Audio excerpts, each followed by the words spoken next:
I'm going to say something about products for just a minute, because what is frizzy hair? Most people would look at hair, and if curly hair looks frizzy, they wouldn't call it curly, first of all. They would say, my hair's frizzy, my hair is damaged, I need to cut it off and start over. I did something to damage it. Not necessarily, because even damaged hair that's frizzy, well, natural, nice, normal, no chemical, virgin hair that's curly can look frizzy.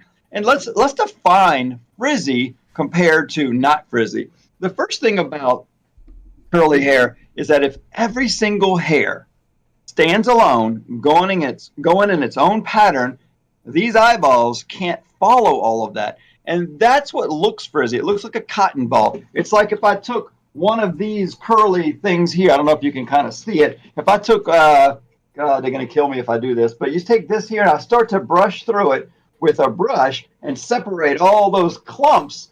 I took this really nice hair, put some static in it. I got it looking kind of wild. Every hair starting to stand alone. It got bigger, but it got fuzzy and frizzy and not so defined looking anymore. So in the early days, all we had was gel and mousse, right? We'd put it in there while the hair was wet, and some people let their hair dry, and it was in these curls, It was solid.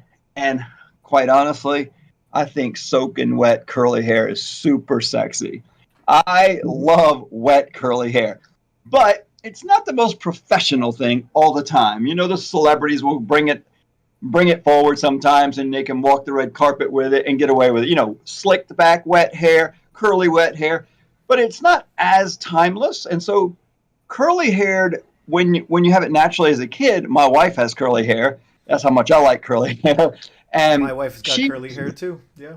Yeah, and yours has curly hair too, right? So learning how to deal with it, they had to just trial by fire. They had to figure it out as kids, and depending on the age of you are, determine what products you got to start with when you were younger, figuring it out.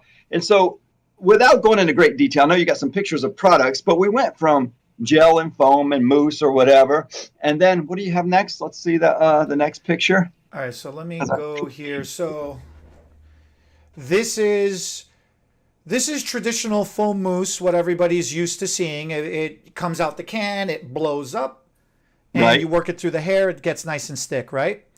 Right. And if you use it properly, it works just fine. If you don't use it properly, this is what sometimes you end up with. So this is just a little throwback to that gorilla glue. This is actually somebody using spray foam in a can.